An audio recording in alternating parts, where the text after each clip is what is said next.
akhirnya, sehingga harapannya ketika panjenengan memilih untuk membahas ini atau mau untuk membahas ini, maka tentu yang kita harapkan dari sebuah proses adalah akhirnya yaitu meningkatnya iman dan takwa, yang kemudian dengan akan teguh di jalan takwa, jalan keimanan, walaupun mungkin Allah sedang memberikan cobaan kepada kita semua.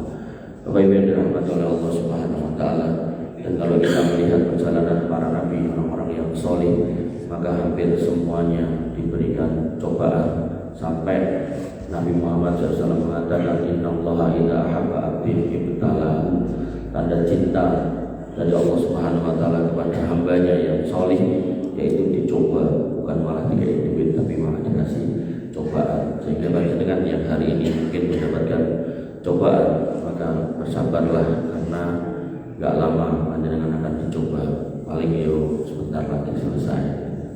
Bapak Ibu yang dirahmati oleh Allah Subhanahu wa taala, tentang surga kita masuk di nama-nama surga. Nama-nama surga yang pertama yang mungkin panjenengan sering mendengarnya yaitu Jannah.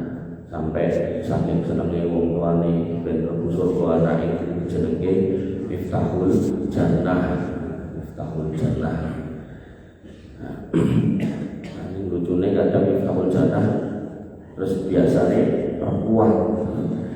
Padahal Miftahul itu artinya ya laki-laki, kuncinya surga. Jannah itu ya karena nama dari surga itu sendiri. Nah, dalilnya Allah Subhanahu wa taala berfirman dalam Quran surat An-Nisa ayat 13, "Wa may yuti'illah wa rasulahu yudkhilhu jannatin." Jadi jannah itu satu, kalau banyak itu jannatin. Pakai tak tapi bukan marfu'ah, terus nunnya panjang. Tajri min tahtiha al-anhar, orang-orang yang taat kepada Allah dan Rasulnya akan kami masukkan ke dalam surga-surga yang di bawahnya mengalir sungai-sungai. Jadi surganya ada banyak, sungainya ada banyak. Jadi kalau nahrun itu satu, kalau anhar itu banyak sungai. Itu berarti nek mau jenenge anhar berarti kali lah. Enggak tahu maksudnya apa. Khalidina fiha, mereka kekal di dalamnya, wa dzalikal fawzul adzim. Nah, nama pertama adalah jannah. Jannah itu maksudnya apa? Jannah itu para ulama berbeda pendapat. Ada ulama yang memahami sebagai jannun, yang artinya tertutupi. Tertutupi apanya? Detail isinya ditutupi. Mala ainun ra'at wala udunun sami'at wala khatara ala qalbi bashar. Gak ada mata yang pernah melihat, gak ada telinga yang pernah mendengar, dan gak ada hati yang pernah membayangkan isinya sebenarnya seperti apa. Yo nek bayangke nek sungai nggih, ning sungaine kaya apa belum pernah ada yang pernah nyemplung ten mriku. Nek bayangke di sana ada makanan-makanan pisang, apel, jeruk, anggur nggih, ning anggure kaya apa belum pernah ada orang yang mencicipi. Bapak Ibu yang dirahmati oleh Allah Subhanahu wa taala. Kemudian ini diperkuat lagi dengan hadis dari Abu Hurairah radhiyallahu anhu, riwayat Imam Bukhari dan Muslim. Allah azza wa jalla, Allah taala berfirman, berarti ini hadis qudsi, "Atartu li ibadiyas sholihin," wis tak cepatke tinggo hamba-hambaku sing sholih, mala ainun ra'at wala udunun sami'at wala khatara ala qalbi bashar. Kenikmatan yang enggak pernah dilihat matanya, enggak pernah didengar telinganya, dan enggak pernah dibayangkan oleh hati atau pikirannya. Ini menunjukkan bahwasanya pendapat yang pertama tadi enggak salah kalau jannah itu artinya sesuatu yang tersembunyi. Tapi ada juga yang berpendapat bahwasanya jannah itu maknanya adalah kebun. Artinya kalau yang pendapat yang pertama tadi yang berpendapat seperti itu, seperti Ibnu Katsir yang berpendapat seperti itu. Nah, kemudian ada juga yang berpendapat yang kedua kalau jannah itu artinya kebun, kebun taman. Nah, yang berpendapat itu adalah Imam Al-Qurtubi. Beliau berdalil dengan Quran surat Muhammad ayat 15, masalul jannatil lati wu'idal muttaqun, perumpamaan surga yang dijanjikan buat orang-orang yang beriman. Di sini yaitu seperti taman yang apa? Di situ ada min ma'in fiha anharum min ma'in ghairi asin. Ada kebun-kebun, terus ada sungainya, Kemudian sungainya itu adalah sungai air yang tidak pernah berubah rasanya. Wa anharum min labanin lam yataghayyar ta'muhu, dan sungai susu yang tidak pernah berubah rasanya. Kemudian wa anharum min khamril ladzatin lisaribin, sungai khamr yang enak untuk diminum.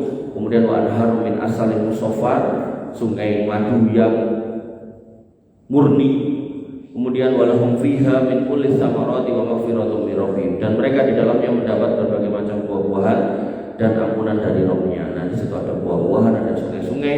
Nah, inilah yang menyebabkan Al-Imam Al-Qurtubi berpendapat itu jannah itu artinya kebun. Nah, pendapat serupa juga dipegang oleh Ibnu Taimiyah dan juga ulama-ulama yang lain. Nah, kesimpulannya jannah itu artinya sesuatu yang tersembunyi, dan secara kalimat juga bisa dipahami sebagai kebun.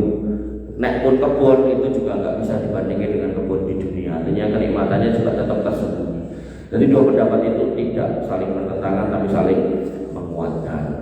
Bapak Ibu yang dirahmati oleh Allah Subhanahu Wa Taala. Lalu nama yang kedua yang digunakan oleh Allah Subhanahu Wa Taala untuk menyebut surga yaitu Firdaus. Allah Subhanahu Wa Taala berfirman pada Quran surat Al-Kahfi ayat 107, Innalladzina amanu wa amilus sholihat, orang-orang yang beriman dan beramal soleh, kanat lahum jannatul firdausi nuzula, mereka akan mendapatkan surga Firdaus sebagai tempat tinggal. Nah, Firdaus ini juga diambil dari bahasa Persia yang mengacu kepada kebun juga. Jadi bahasa adopsinya itu dari bahasa Persia, atau kalau Mama Gufron kayak suka ngomong bahasa Suryani gitu. Nah, yang artinya juga kebun-kebun. Hanya saja dalam bahasa Arab atau dalam kitab-kitab tafsir, Firdaus ini disebutkan sebagai surga yang paling tinggi. Hal ini kemudian didukung oleh hadis Nabi SAW, di mana Nabi SAW bersabda, "Idza sa'altumullah fas'alul firdaus." Kalau kamu minta surga, minta Allah Firdaus, fa innahu awsatul jannah. Karena itu surga yang di tengah. Jadi kalau kalian masih ingat, surga itu kayak bintang-bintang kayak. Nah, Firdaus itu di tengah. Kemudian wa a'lal jannah, wis tengah dhuwur dhewe. Nah, maka mintalah Firdaus. Ini menunjukkan Firdaus dulu maknanya adalah kebun. Nah, kemudian begitu diadopsi dalam Islam, maknanya menjadi surga yang paling tinggi. Dan di dalamnya yuk kebun juga, ya iya. Tapi kebun yang tentu kebunnya Firdaus sama surga yang di bawahnya tentu berbeda. Sama halnya dengan nek kertas nama Pak Tani di kebun itu kan tinggal kebun nopo. Nek sing kebune isine gedang, nek sing kebune isine pelem lan sak piturute. Tapi nek wong sugih biasanya kebune isine kembang gitu. Nah, maka apa yang terisi pada setiap kebun itu tentu beda-beda, dan makin tinggi surganya tentu kualitasnya makin baik. Bapak Ibu yang dirahmati oleh Allah Subhanahu Wa Taala. Kemudian nama berikutnya yaitu Darussalam. Darussalam.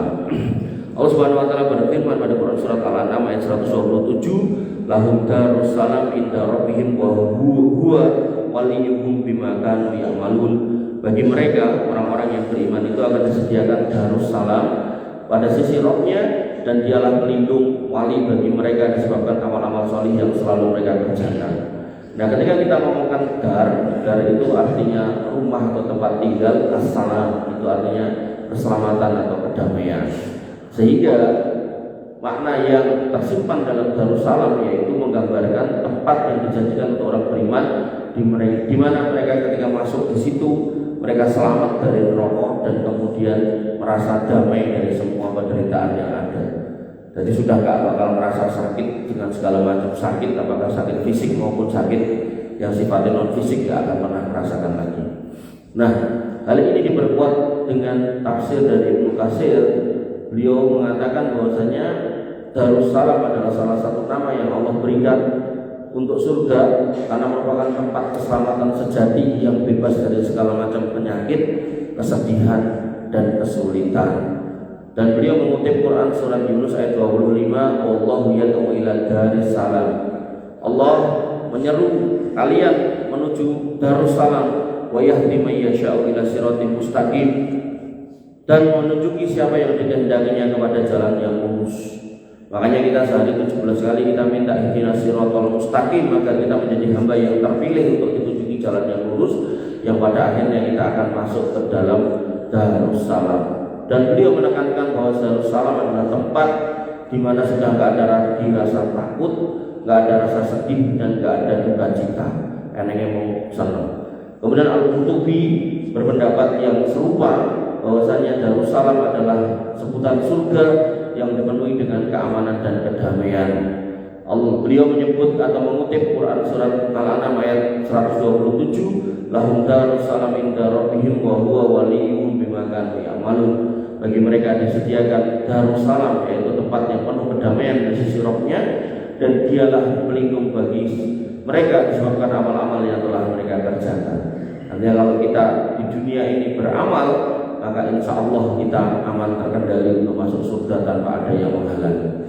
Kemudian Ibnu Qayyim juga punya pendapat yang sama, yaitu Darussalam adalah tempat yang penuh kedamaian, keamanan, ketentraman, tanpa rasa sakit, rasa takut, dan juga tanpa rasa lelah. Beliau mengutip hadis dari Nabi SAW yang berbunyi yunadi munadi, akan ada orang yang menyeru pada penghuni surga nanti, yaitu innalakum antahyau falatamutu abadan. Sesungguhnya kalian akan hidup dan tidak akan pernah mati lagi. Wa innalakum antasihu falatasqamu abadan. Dan kamu di sini dalam kondisi sehat walafiat dan tidak akan pernah sakit lagi. Wa innalakum antashibbu falatahramu abadan. Dan kalian hari ini muda semuanya dan tidak akan pernah tua lagi. Wa innalakum antan'amu fala taba'asu abadan. Dan kalian di sini dipenuhi kenikmatan dan tidak akan pernah menderita lagi. Bapak Ibu yang dirahmati oleh Allah Subhanahu wa taala. Kemudian nama berikutnya yang Allah gunakan untuk menyebut surga yaitu Jannatul Khuld, yaitu jannah dari kebun, al-khuld itu yang kekal. Jadi taman-taman yang kekal. Allah Subhanahu wa taala berfirman pada Quran surat Al-Furqan ayat 15, "Qul adzalika khairun am jannatul khuldi allati wa'idal muttaqun kanat lahum jazaa'u wa masira." Katakanlah Muhammad, apakah adab seperti itu yang baik atau surga yang kekal yang dijanjikan kepada orang-orang yang bertakwa sebagai balasan itu yang menjadi tempat terbaik bagi mereka. Nah, kemudian kalau Ibnu Katsir mengatakan dengan kalimat yang hampir sama dengan yang saya sampaikan tadi, bahwasanya Jannatul Khuld adalah salah satu nama surga yang menekankan sifat kekalnya. Jadi ketika dikatakan khuld berarti kekalnya, nggak akan pernah habis masa sewa, nggak ada. Begitu jenengan sudah masuk situ ya sudah sak terus sak lawase, sak senenge gitu. Kemudian beliau mengatakan lagi bahwa Allah menamakan surga dengan sebutan khuld untuk menunjukkan bahwa tempat ini adalah tempat yang tidak akan pernah hilang atau musnah. Jadi dari sisi waktu makainya itu selamanya, dari sisi tempatnya itu juga nggak akan pernah rusak. Jangan nek duwe kebun, nek tanggalane ra disirami lah sok mati. Mungkin nek digadekke yo sok ilang disebut wong. Maka dalam konteks surga, orangnya kekal mendapatkan nikmatan, kemudian surganya itu juga kekal, nggak akan pernah rusak, dan jangan ora perlu nyirami, ora perlu piye-piye. Allah Subhanahu wa taala berfirman dikutip pada Ibnu Katsir tadi, yaitu pada surat Al-Furqan sebagaimana yang di depan tadi, qul adzalika khairun am jannatul khuldi allati wa'idal muttaqun kanat lahum jazaa'u wa masira. Kemudian Imam Al-Qurtubi juga berkata dengan kalimat yang mirip, yaitu bahwasanya al-khuld dalam konteks surga menunjukkan tidak ada ketuaan, tidak ada keletihan, tidak ada kematian yang merupakan kondisi kehidupan duniawi. Jadi coro tanduran, tandurannya subur terus, nggak pernah gersang, nggak pernah kering. Coro di situ sungai, sungai ini bening terus dan nggak pernah butek, termasuk juga nggak pernah berkurang debit airnya. Dan beliau mengutip Quran surat Al-Kahfi ayat 107 sampai 108, innal ladzina amanu wa amilus sholihat kana lahum jannatul firdausi nuzula khalidina fiha la yabghuna anha hiwala. Jadi penekanannya pada ayat yang 108-nya, khalidina fiha la yabghuna anha hiwala. Mereka kekal di dalamnya dan tidak akan pernah berpindah darinya. Jadi al-khuld ditafsirkan oleh Al-Qurtubi dengan gak akan dipindah kemana-mana, di situ, gak akan kemudian diusir kayak orang yang belum bayar kontrakan. Kemudian Ibnu Qayyim juga menekankan bahwasanya al-khuld maknanya adalah tidak akan pernah pudar, tidak pernah akan hilang sebagaimana kenikmatan dunia. Dengan misal beli pisang matang, rada dipangan lah bosok gitu kan. Punya kembang pas tuku ning toko kembang ning apike ra karo-karuan, begitu taruh di pot lali nyirami layu gitu. Sehingga Ibnu Qayyim mengutip hadis yang di depan tadi saya sudah bacakan, yaitu innalakum an tahyau fala tamutu abadan. Kamu akan hidup di sini selamanya dan tidak akan pernah mati. Wa innalakum an tashibbu fala tahramu abadan, dan kamu akan muda terus dan tidak akan pernah tua. Wa inna lakum an tan'amu fala tab'asu abadan, dan kamu di sini akan selalu dalam kenikmatan dan tidak pernah menderita lagi. Kepemimpin dirahmati oleh Allah Subhanahu wa taala, berlanjut disebut dengan jannatul ma'wa. Jannah itu artinya taman tadi, kebun tadi, ma'wa artinya tempat tinggal, artinya tempat berlindung juga bisa. Sehingga secara bahasa jannatul ma'wa yaitu tempat bagi orang-orang yang beriman untuk tinggal atau untuk berlindung. Dan Ibnu Katsir menguatkan ini dengan mengatakan bahwasanya jannatul ma'wa menunjukkan bahwasanya surga adalah tempat berlindung terakhir bagi jiwa-jiwa yang dikembalikan kepada Allah yang telah memenuhi ujian di dunia. Jadi kita di dunia ini dikasih ujian itu sebenarnya pasti. Soal ujian ini nopo itu tergantung tiap orang beda-beda, gak mungkin sama. Ada yang diuji keluarganya, ada yang diuji masyarakatnya, ada yang diuji tetangganya, ada yang diuji jabatannya dan seterusnya. Maka orang-orang yang sukses dalam ujian itu, maka mereka akan masuk ke dalam surga sebagai tempat perlindungan terakhir. Ada orang yang diuji bingung boleh dagangan mau jualan dagangan, tadi kenalan, tadi orang-orang yang bisa melindungi di dunia. Dia hanya berpasrah kepada Allah Subhanahu wa taala seperti orang-orang Palestina ini, sampai akhirnya benar-benar mati diterjang oleh mesiu, peluru, bom dan seterusnya. Itu sudah, itu bagian dari perjalanan hidup mereka yang kemudian ending dari semua itu mereka akan masuk ke jannatul ma'wa, tempat terakhir, perlindungan terakhir, yang mana itu ditegaskan di dalam surat Al-Fatihah, Maliki Yaumiddin, yang menguasai hanya Allah Subhanahu wa taala, yang punya hanya Allah Subhanahu wa taala, yang noto ya hanya Allah Subhanahu wa taala, enggak ada yang lain. Dan orang yang sudah ketotol di sana enggak akan terusir oleh siapapun, enggak akan tergeser oleh apapun. Bapak Ibu dirahmati oleh Allah Subhanahu wa taala, Allah berfirman pada Quran surat An-Najm, Ibnu Katsir mengutip, yaitu indaha jannatul ma'wa. Di sana ada tempat surga sebagai al-ma'wa, tempat tinggal, perlindungan terakhir buat orang-orang yang beriman. Kemudian Al-Qurtubi juga menyebutkan hal yang sama, yaitu al-ma'wa sebagai tempat kembali atau tempat tinggal terakhir bagi jiwa orang-orang yang beriman. Kemudian beliau mengutip Quran surat An-Nazi'at ayat 40 sampai 41, wa amma man khafa maqama rabbih wa nahan nafsa 'anil hawa fa innal jannata hiyal ma'wa. Dan ada pun orang-orang yang takut akan kebesaran Tuhannya sehingga dia menahan diri dari keinginan hawa nafsunya. Dia takut kalau Allah murka dia enggak berzina, dia takut kalau Allah murka dia enggak mabuk, dia enggak lagi mencuri, dia enggak lagi minum khamar, dia takut kalau Allah murka. Maka kata Allah Subhanahu wa taala, fa innal jannata hiyal ma'wa. Maka pemberhentian, tempat terakhir buat jiwanya yang mau bersabar di dunia. Bang Haji mengatakan maksiat itu enak-enak gitu kan. Maka ketika jiwa itu berhenti dari enak-enak tapi bernilai maksiat, memilih bersabar gitu kan, di atas yang tidak enak. Jadi surga dan neraka pernah saya jelaskan di sini, atau kalau nggak salah, surga dan neraka itu berdebat tentang siapa yang menghuni dirinya. Kemudian Allah tengahi, wahai surga, engko sing mlebu kowe wong-wong sing ngamal ning amale kuwi isine ra penak, kesel, salat kesel, poso ra penak, kesel, haji apa meleh gitu kan. Maka kamu yang akan dimasuki oleh orang-orang seperti itu. Adapun kamu neraka, maka orang-orang yang memasuki kamu adalah orang-orang yang memperturutkan hawa nafsu. Nah, tergantung konteksnya apa. Mungkin konteksnya lewat zina, lewat khamar, lewat judi, lewat segala macam perkara-perkara yang dolim, mencuri, korupsi gitu kan. Kemudian mungkin menganiaya orang, ngebunuh orang, bunuh orang gitu kan. Macam-macam, termasuk perkara bid'ah segala macam gitu kan. Maka ketika orang sudah bisa menahan diri dari semua yang enak-enak ini tadi, fa innal jannata hiyal ma'wa, kata Allah Subhanahu wa taala, sesungguhnya surga itu tempat pemberhentian terakhirnya. Bapak Ibu yang dirahmati oleh Allah Subhanahu wa taala. Kemudian yang keempat ada juga disebut dengan Darul Muqamah. Darul Muqamah, Allah Subhanahu wa taala berfirman pada Quran surat Fatir ayat 34 sampai 35, wa qalu alhamdulillahilladzi adhaba 'annal hazan, dan mereka para penghuni surga berkata, segala puji bagi Allah yang telah menghilangkan kesedihan dari kami.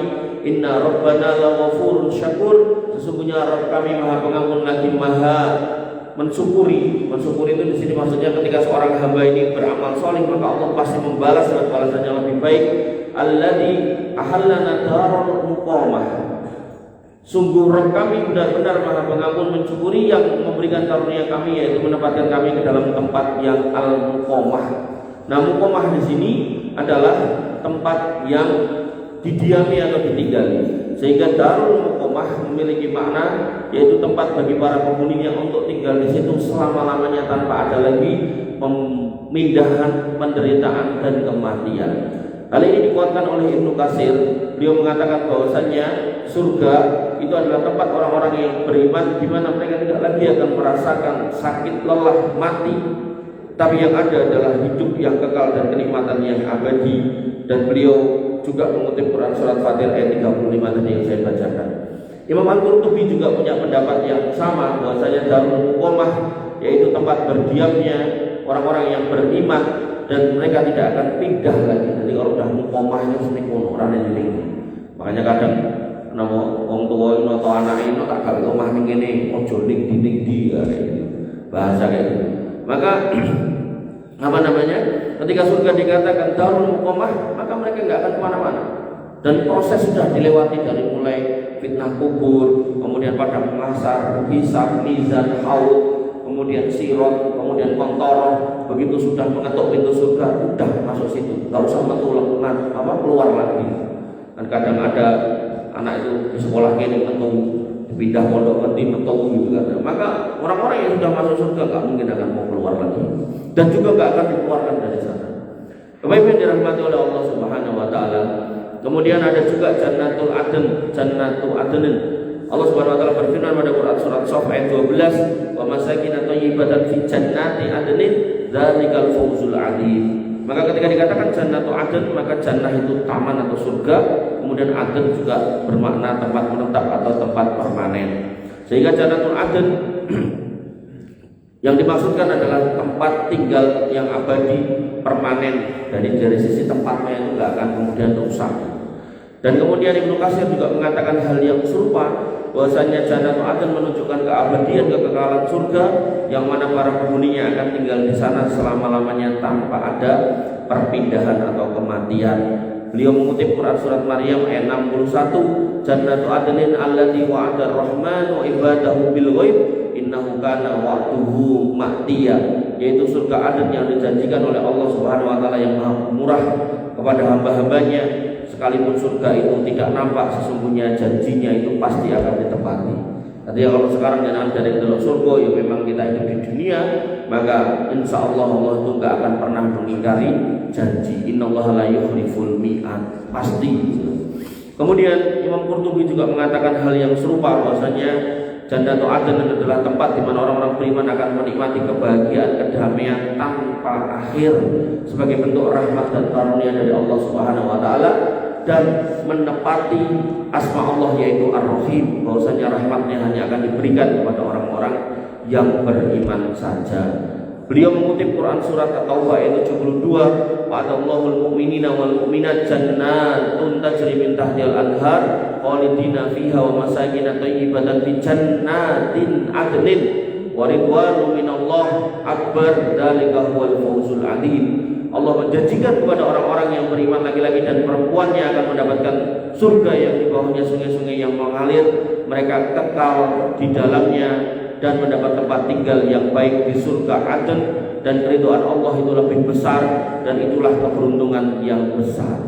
Kemudian Ibnu Qayyim juga mengatakan hal yang serupa, bahwasanya Jannatul Adn adalah tempat tinggal permanen tanpa ada perpisahan atau kekhawatiran akan hilangnya nikmat tersebut. Jadi kalau sudah masuk situ nggak bakal khawatir. Kemudian nama selanjutnya yang digunakan oleh Allah Subhanahu wa taala untuk menyebut surga yaitu maq'adi sidqin. Allah Subhanahu wa taala berfirman pada Quran surat Al-Qamar ayat 55 dan 54, innal muttaqina fi jannatin wa nahar. Orang-orang bertakwa akan berada di taman-taman dan sungai-sungai, fi maq'adi sidqin inda malikin muqtadir, di tempat yang disenangi di sisi Tuhan yang Maha Kuasa, Rabb yang Maha Kuasa, itu Allah Subhanahu wa taala. Di sini digunakan istilah maq'adi sidqin. Kalau kemudian kita pecah, maq'ad itu adalah tempat duduk, kemudian sidqin itu adalah yang benar atau yang jujur. Maka ketika dikatakan maq'adi sidqin berarti tempat duduk yang penuh dengan kebenaran. Artinya surga itu benar-benar ada, enggak mungkin enggak ada. Oleh karena itu maka disebutkan bahwasanya ketika itu disebut sebagai maq'adi sidqin, maka itu adalah tempat yang benar-benar dijanjikan untuk orang-orang yang jujur atas keimanannya. Jadi ada dua pendapat terkait dengan tempatnya itu benar-benar ada, dan terkait orangnya yang menghuni adalah orang-orang yang beriman dengan benar. Makanya ada istilah as-siddiq, bahwasanya akan dikumpulkan di surga itu minan nabiyyin was-siddiqin wasyuhada was-sholihin. Nah, as-siddiq ini orang yang antara di dalam hati dan mulutnya itu sama, bukan orang munafik yang kemudian ngomongnya kita wapi tapi dengan hatinya muanya karuan. Maka ini yang kemudian Allah minta, yaitu ketulusan, kejujuran dalam keimanan. Bagaimana kemudian sinkron antara hati, lisan dan perbuatan. Begitu pula juga bukan orang yang ngomongnya aku Islam ini nggak tahu sholat, itu berarti kan nggak sinkron antara mulut sama perbuatannya. Begitu pula juga bukan seperti Abu Thalib yang dia yakin kalau ponakannya ini mau benar, tapi kalau syahadat pegang. Jadi mulutnya itu berat untuk bersyahadat. Maka maq'adi sidqin ini tempat untuk orang-orang yang benar, dan tempatnya juga tempat yang benar-benar ada. Dan kemudian Ibnu Katsir juga menegaskan hal ini dengan mengutip Quran surat Al-Qamar. Itu sama, Al-Qamar sama. Ibnu Katsir mengatakan bahwasanya maq'adi sidqin adalah nama lain untuk surga yang menunjukkan kedudukannya yang tinggi bagi orang-orang yang jujur. Jadi Ibnu Katsir fokusnya pada orangnya. Adapun Al-Qurtubi fokusnya juga pada orangnya, tapi juga ditambahkan pada tempatnya. Beliau mengatakan bahwasanya surga adalah tempat kedudukan bagi mereka yang tidak hanya nyaman, tapi juga menunjukkan kebenaran dan kejujuran mereka dalam hidup. Jadi orangnya juga dan tempatnya. Bapak Ibu dirahmati oleh Allah Subhanahu wa taala. Kemudian setelah maq'adi sidqin ada juga qadama sidqin. Jadi kalau maq'ad itu tempatnya saja, tempat duduknya, berarti itu tempatnya yang lebih pas. Nah, kemudian pada Quran surat Yunus ayat 2, Allah mengatakan wa basyiril ladzina amanu lahum anna lahum qadama sidqin inda rabbihim. Berilah kabar gembira kepada manusia, dan berilah kabar gembira kepada orang-orang yang beriman bahwa mereka mempunyai kedudukan yang tinggi di sisi rohnya. Nah, kedudukan yang tinggi ini disebutkan sebagai qadama sidqin karena perbuatannya, orangnya. Qadam itu kan kaki. Maka ketika dikatakan qadama sidqin, maka dia mendapatkan itu karena langkahnya di atas kejujuran. Maka kalau maq'adi sidqin itu tempatnya, qadama sidqin itu langkahnya. Dia melangkah dengan jujur di atas keimanan, maka dia pun karena mengimani adanya surga, dia pun mendapatkan surga sebagai konsekuensi dari kejujurannya dalam keimanan. Dan Ibnu Katsir juga menegaskan hal itu, bahwasanya posisi seseorang itu masuk surga dilihat pada bagaimana kejujurannya dalam beriman. Dan beliau kemudian mengutip Quran surat Al-Qamar, di situ disebutkan tentang maq'adi sidqin, yaitu tempatnya, bukan tentang langkah kakinya. Imam Qurtubi juga mengatakan hal yang semisal, begitu juga Ibnu Qayyim. Kemudian nama yang ke-8 yaitu Al-Maqamul Amin, yaitu tempat yang benar. Allah Subhanahu wa taala berfirman pada Quran surat Ad-Dukhan ayat 51, innal muttaqina fi maqamin amin. Sesungguhnya orang-orang yang bertakwa berada di tempat yang amin, yang aman. Jadi dia di sana aman. Ketika dikatakan al-maqam, maka maqam ini tempat, amin ini aman, terpercaya, selamat. Maka al-maqamun amin itu maknanya adalah tempat yang penuh keamanan dan kedamaian. Tidak ada lagi permasalahan, tidak ada lagi gegeran. Dan Ibnu Katsir juga menekankan bahwa dalam maqamun amin, maka para penghuni akan mendapatkan keamanan, perlindungan dari semua keburukan, kesusahan yang ada di dunia. Jadi sudah gak ada lagi susah, gak ada lagi gelisah. enenge mung seneng. Imam Qurtubi juga mengatakan hal yang sama, bahwasanya maqamun amin menandakan bahwa di dalam surga tidak ada lagi rasa takut dan khawatir. Kalau ning dunya misal biasanya kerja gojek daerah makan khawatir orang duwe beras mereka mboten enak. Enggak ada lagi kekhawatiran mboten niku. Sampai ning dunya kan orang sampai ngomong paling enak pensiunan, tangi turu tanggal 1 nampa duit gitu. Nek sing swasta ra penak gitu kan, nanti tuwek kudu kerja gitu. Itu kan bahasa-bahasa di dunia. Tapi kalau di akhirat sudah enggak ada. Maqamun amin. Bapak Ibu yang dirahmati oleh Allah Subhanahu wa taala. Kemudian yang ke-9, Jannatun Na'im. Allah Subhanahu wa taala berfirman pada Quran surat Luqman, "Innal ladzina amanu wa 'amilus shalihat lahum jannatun na'im." Orang-orang yang beriman dan mengerjakan amal soleh maka mereka akan mendapatkan surga yang penuh dengan kenikmatan. Jannah itu kebun tadi, atau surga, an-na'im penuh dengan kenikmatan.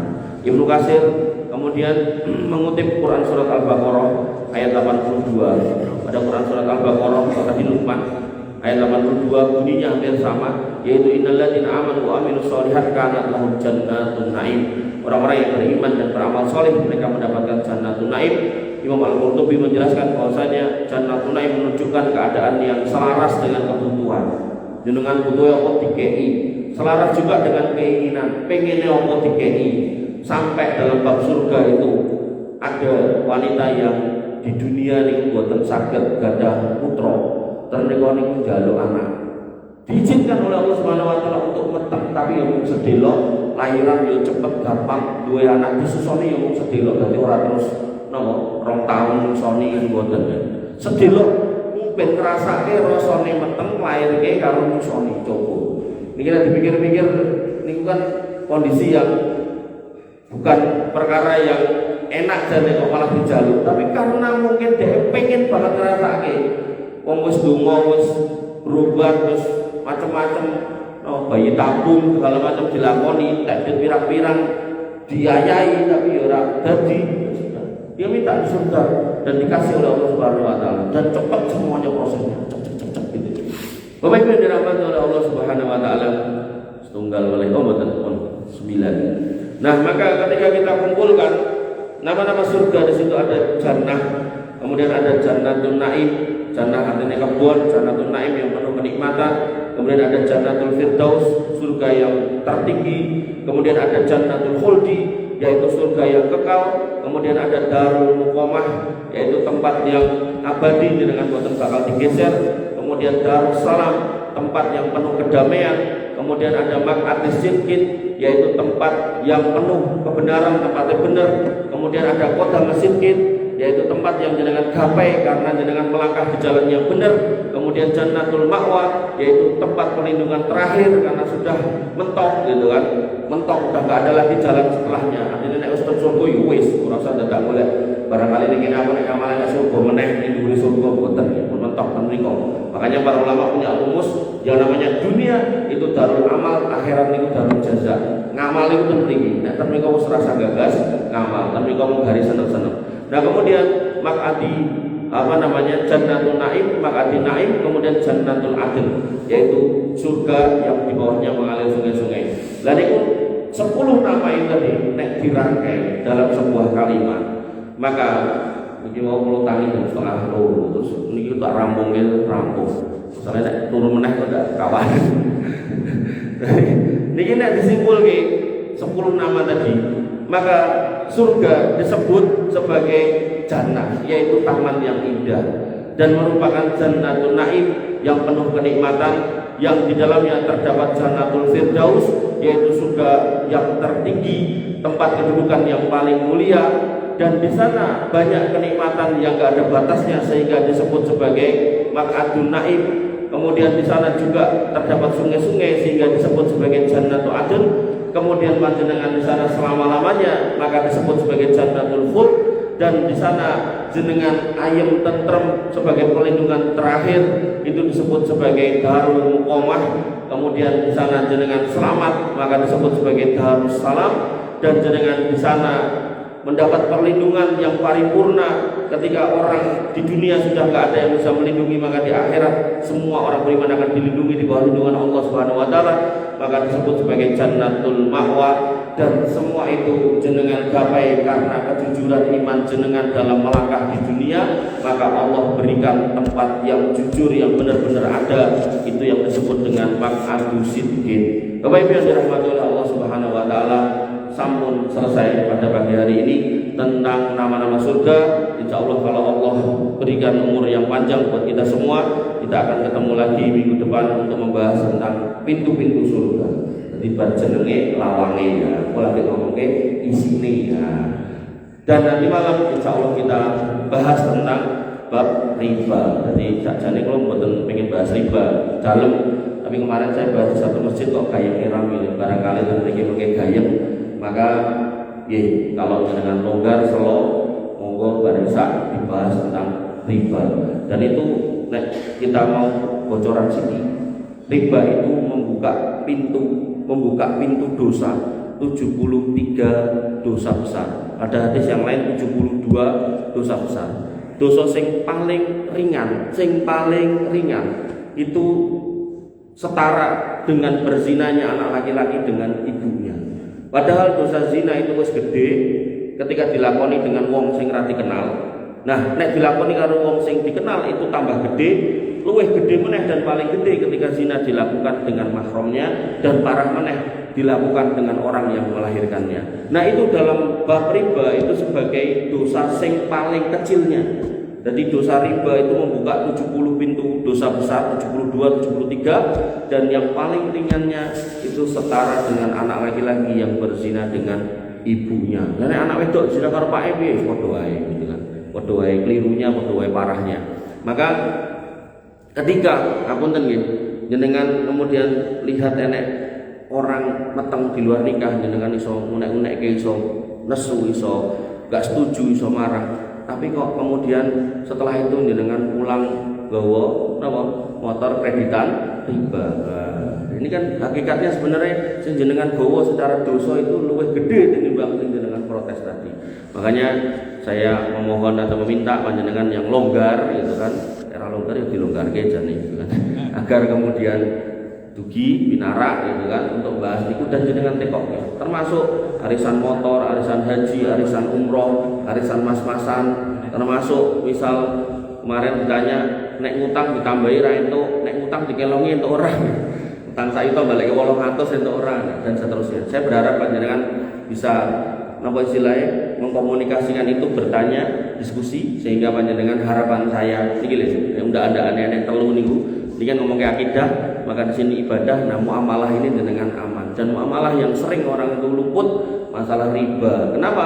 Karena nek masalah babi dari kecil dijelaskan babi ki haram, jenenge babi warna pink apa babi celeng haram kabeh. Tapi babagan riba jarang di antara kita yang tahu dan jarang di antara kita yang mendapatkan penjelasan, sehingga akhirnya mboten hati-hati. Sehingga tanggane berzina iso muni-muni tapi awake dhewe nggawa motor kreditan meneng wae gitu kan. Mbok pilih mekaten dengan saged kula aturaken mugi-mugi bermanfaat. Kurang lebih saya mohon maaf. Wa'alaikum subhanakallahumma bihamdika asyhadu an la ilaha illa anta astaghfiruka wa atubu ilaik. Assalamualaikum warahmatullahi wabarakatuh.